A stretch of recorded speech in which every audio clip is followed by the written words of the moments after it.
In this video, we will talk about custom quilts, and we always get questions from our users on how to create quilts that have different size blocks. And so there's an option to do custom set quilts. That's what EQ calls it, is a custom set. So on the quilt work table under the new quilt tab, you have all of these different layout options, and the one we want is custom set. Now, if you don't like to use this ribbon, you don't like scrolling over, you can always access the different layouts by choosing Quilt, New Quilt, and they're all here. So there's two ways to select a custom set quilt.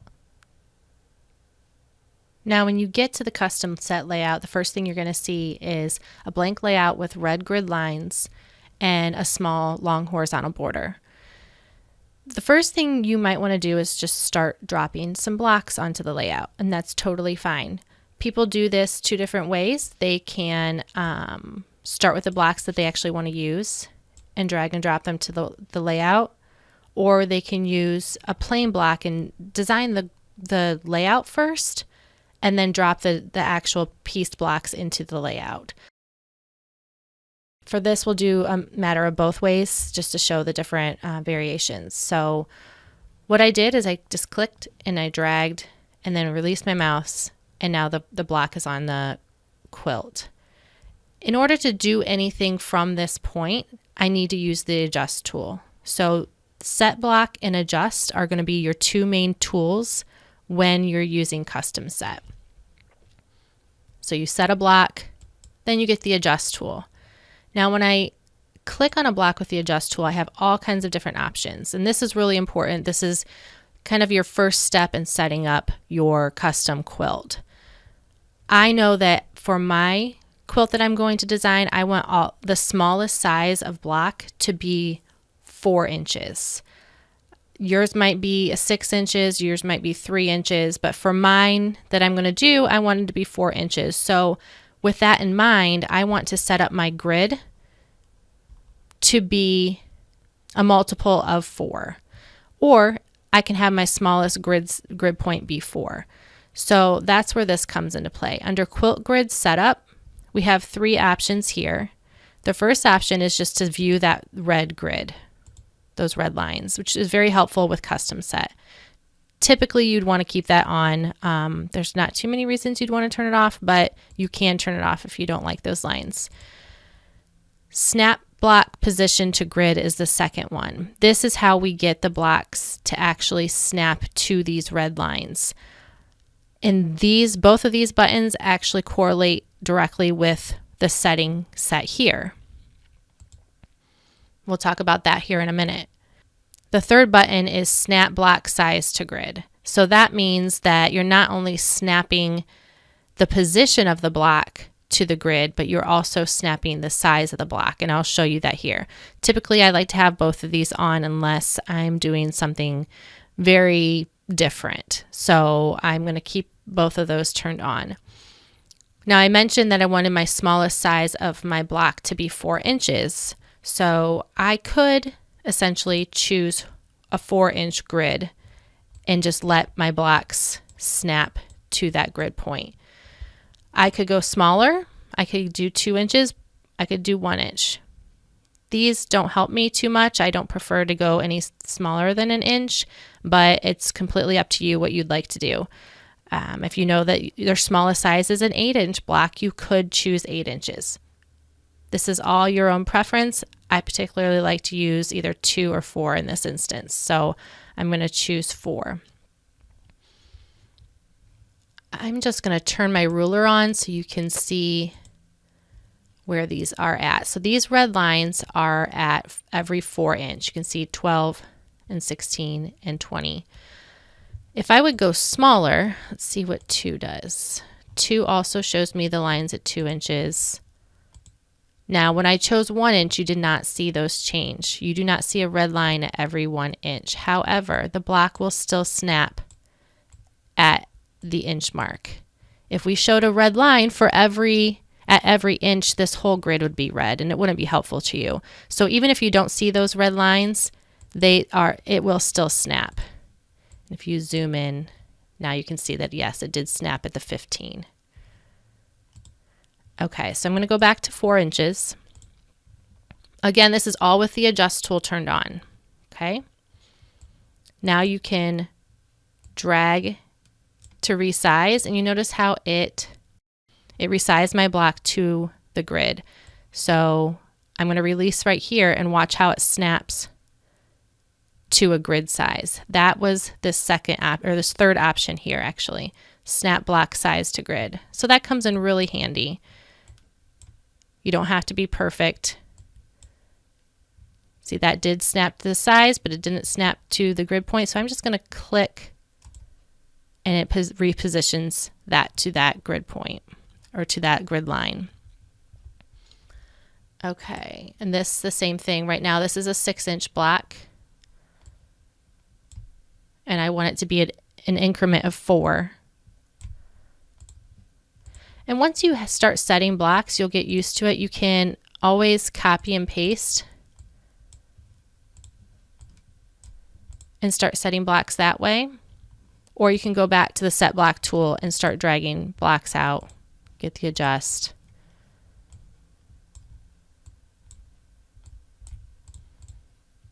And however you'd like to move these around. Once you have them on the work table, all you need to do is click the set block tool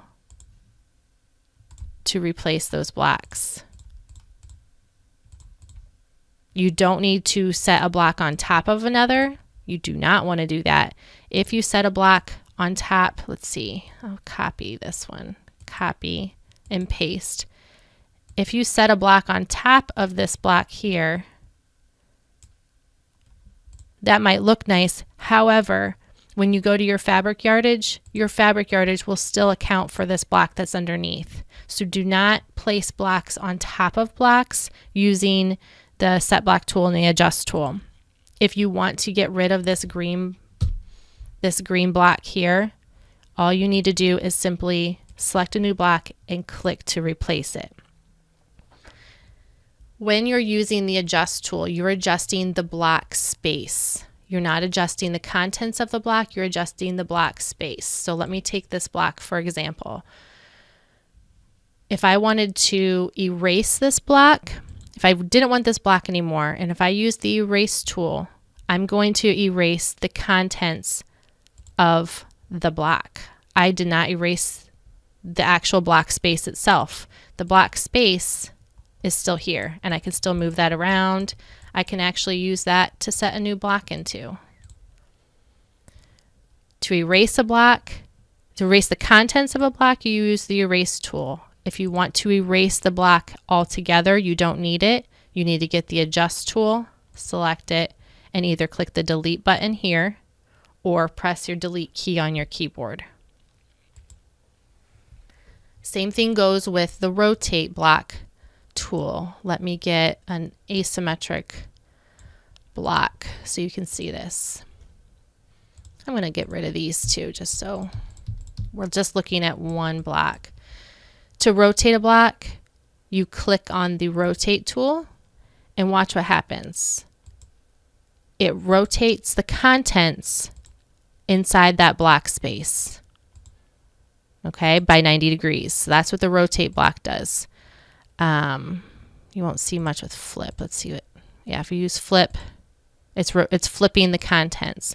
Now, if we wanted to rotate the block space, let's say by 45 degrees, we would select it with the adjust tool, and now we can type in 45, and now that block space is rotated.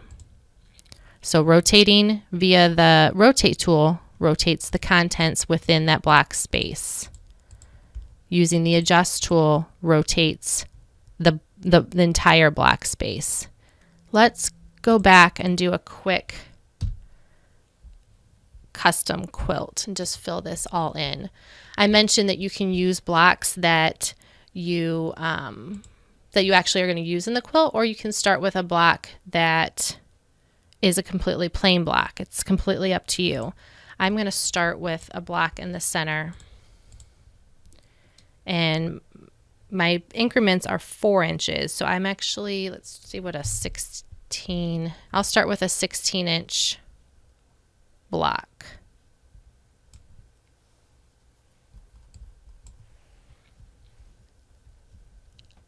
Now to get a plain block to use, you can either right-click in this space here and do Add Plain Block, or you can click on these three dots, the Options button here, and choose Add Plain Block. And now you have a plain block to work with at the end of your sketchbook here. So I'll click and drag that to the work table, grab my Adjust tool, and now I can start playing around with the different settings of this block space. I'm going to create a sashing around it. I'm going to actually go higher here and copy and paste. Now I have two there. I want to make a couple smaller ones, so I could go back and get this block, or I could have copy and pasted these two and just resized them. Copy, paste, paste. See how it's just snapping into place? You're basically just building your block and letting it snap. I would like to copy and paste all four of these blocks. So hold down the Shift key and click on all four of them, and now you have a bounding box around all four block spaces. And then you can copy and paste the entire group and get it as close to the location you want. The group will not snap to the grid, so once you place them in a kind of a close location to where you want it to be, you can see it's not quite right.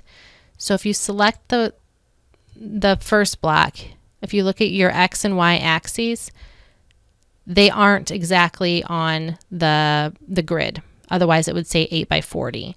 So all I need to do is select it and click again. Select it, watch the XY axis, click again, and it just snaps it into that location. So you move and then you just click, click, click, and you have them all set the way you want them to be. Okay, I'm going to just pull out some more blocks. Let's see. And resize them with the Adjust tool.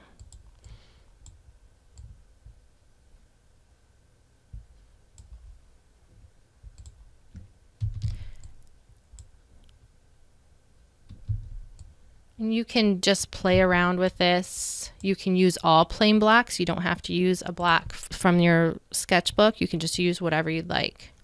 Or I'm just going to copy this and start resizing, and then I'll replace blocks later. Now I'm using the Control key plus C and Control plus V to copy and paste. On a Mac, it'll be Command C, Command V. I'm just doing that to make it a little faster. All right.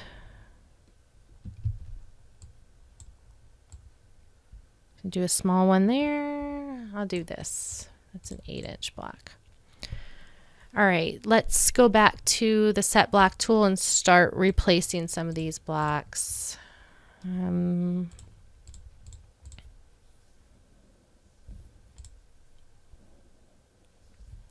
I'm going to get my plain block and drag it and start filling in the spaces.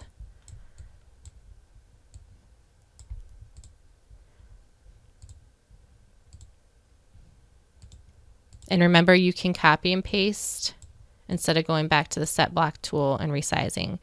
Notice when I drag to resize a block, the XY axis, they aren't even numbers. They're not whole numbers. They're a little bit off. All you need to do, like I mentioned before, is just click on it again and it will snap to the grid, putting it at a whole number. So let me show you that again. So copy, paste. I'm going to move this over here. See how it's 8.012? I want that to be 8.000. So I can adjust it here, or I can just click on it and it'll snap into place.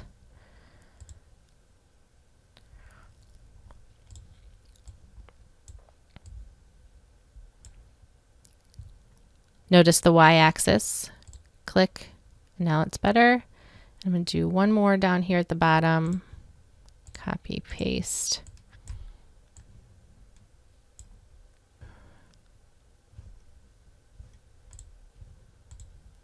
All right. So there is my custom set quilt. Add to sketchbook. And I'm going to name this Sarah's Custom Quilt. And I have that in my project. Now I can go through and start replacing some of the plain blocks with other blocks. So for example, I want to do that. If you don't like the layout, then you can change it. So I'm actually going to put these all the way around.